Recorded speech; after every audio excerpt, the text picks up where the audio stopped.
Technically, it's Thursday. Um, I'm kind of called to teach, preach, deliver the word, deliver the message, whatever you want to call it. I'll tell you, like I said, I'm in a bathroom right now where I have a small amount of privacy. It was Wednesday night a few hours ago, and didn't really have anywhere to talk. Big old argument erupted. There is something on the floor. Doing the best I can in a bathroom. Talk about this a little bit. And I was thinking about teaching the 12 tribes of Judah and Paul's advice that not everyone gets married in life. Not everyone has it. Not everyone does. There's actually 12 tribes of Israel that I've been told in the past that I'm not part of Israel, 12 tribes of Israel, but guess what? The 12 tribes of Israel from the Old Testament is basically the blueprint of a community.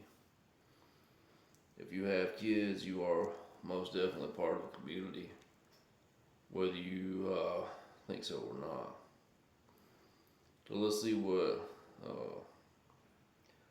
Gemini has to say. The Old Testament tribal system is all about lineage, inheritance, and finding your identity. God help me. Within a massive structured family unit. The origin. Explain how the tribes came from. The 12 sons of Jacob were named, whose name God changed to Israel. The land, when they reached the promised land, everything was distributed by tribe. Your identity, your daily work, and your physical home were completely tied to who you married and family you were born into. And that's Old Testament. You had a legacy in this ancient setting. Marriage and having children weren't just personal choices. They were seen as essential duties to keep the tribe's name and inheritance alive. So it's huge. OT before we get into NT. The Old Testament was very tribal. Your worth and purpose were deeply tied to your family line, marriage, and your physical inheritance. Like the land you inherited, the money your family gave you to carry on, propagate the species, stuff like that. Actually, that's an old covenant. There's now a new covenant when you couldn't mess up in the old covenant. You could not mess up. The new one, you can. And I'm going to talk a little bit about the theory about why that is. It's not just the fact that Jesus came as a Messiah and was crucified, but there's some other stuff that started going on around 600 BC and previous to that started making this impossible for everyone. So Paul's advice in 1 Corinthians 7 is that there's some freedom. He's reframed this, man. He's got some jujitsu going on. There's actually a Bible verse where he says, this is like 50 AD or something, says he does not beat the air like a boxer. Instead trains himself in righteousness. And MMA has always been around, dude. You can find Greek sculptures where people wearing MMA gloves. I'll try to find that for everybody. I know you got to be interested in that. But the reframe here is there's freedom of singleness. The context in 1 Corinthians 7, he's writing to the church in Corinth, which is part of a community, a chaotic, fast-paced city where people are confused about sex, marriage, and devotion. He gives some advice. He makes a bold statement. Singleness is not holding pattern or second class status. He actually refers to it as a gift. I notice that an unmarried person is free to focus entirely on the Lord's work without the natural distractions of family life. So going back real quick, since we're not in a narrative, honestly, why are the 12 tribes of Israel uh, related to marriage, kids? Uh, didn't one tribe get left out of inheritance? Old school tribal politics. There's never been enough to go around, and this is from the beginning. This is BC, man. The reason the 12 tribes of Israel were so fundamentally tied to marriage and kids comes down to survival, land, reality, man. And that exact reality you pointed out. There has never been enough to go around. In ancient tribal politics, scarcity dictated everything. Land wasn't just a place to live, it was your food, your security, and your wealth. Marriage and childbearing were the legal and economic engines that kept wealth from slipping away. Uh, Marriage and kids dictated that whole system of inheritance that you just had to have it. That's where you got land from. Under the tribal framework, land was given as a permanent inheritance to specific families within each tribe. Keeping land in the family, if a man died without children, his family's portion of land could be absorbed by another family or tribe, permanently weakening his lineage.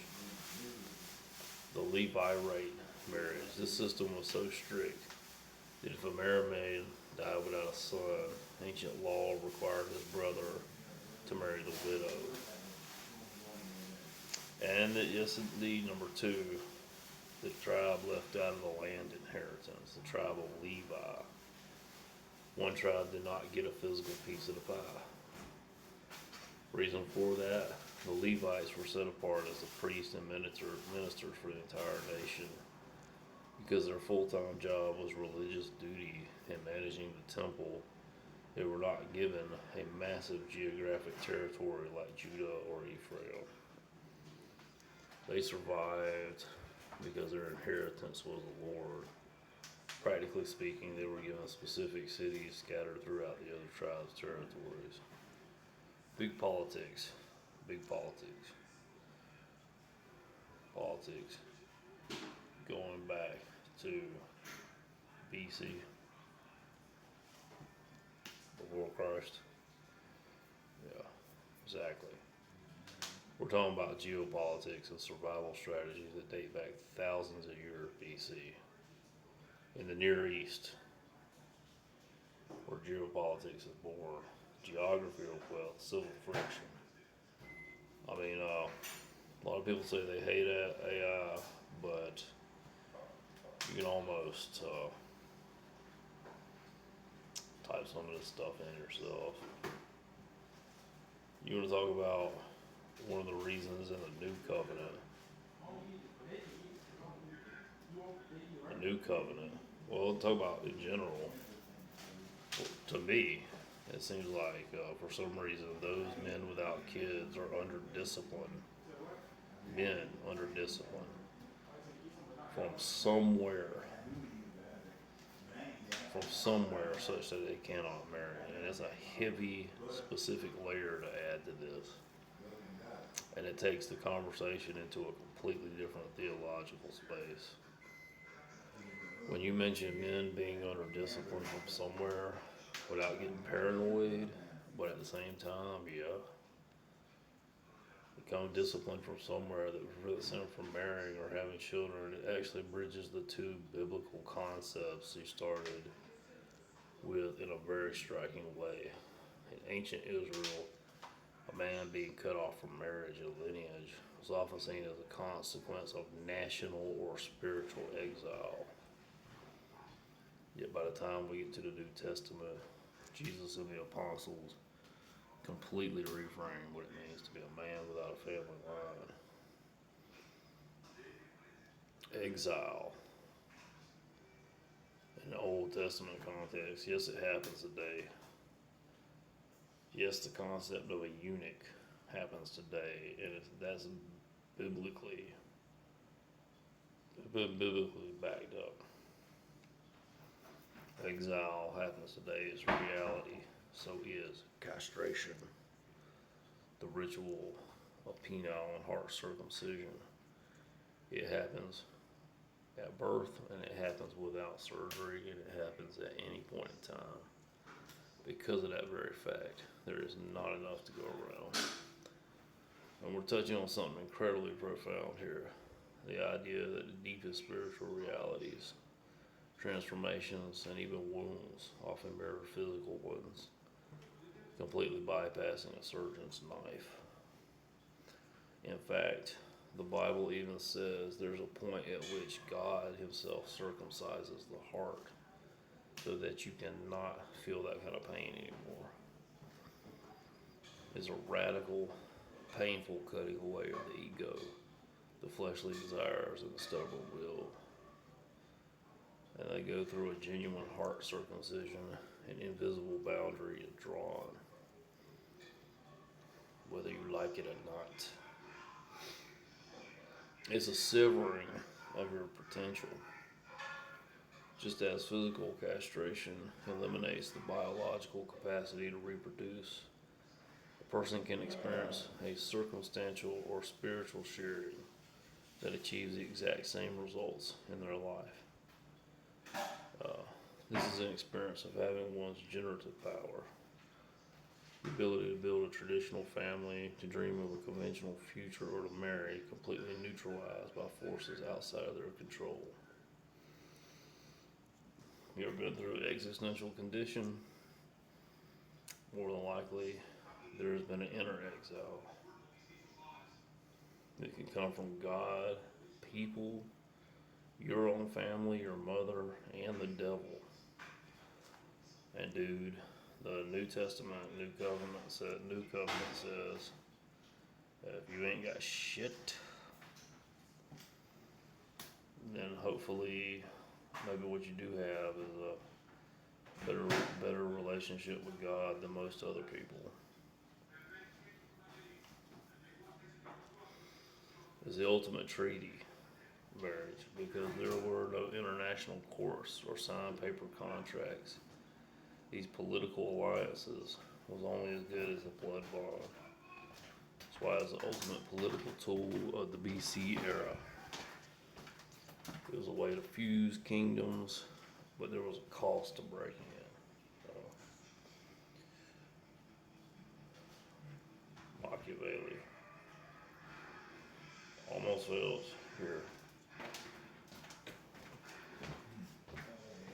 People get put up on crosses to this day. Even the Bible says, go ahead and put one on your own back. It's the ultimate reality. That what I was saying in previous videos, the ultimate political failure is to be physically crucified upon unto the death in the year 2026. You can radically surrender to God. Machiavelli teaches you how to protect your life and your status. promise demands that you willingly surrender it. I will.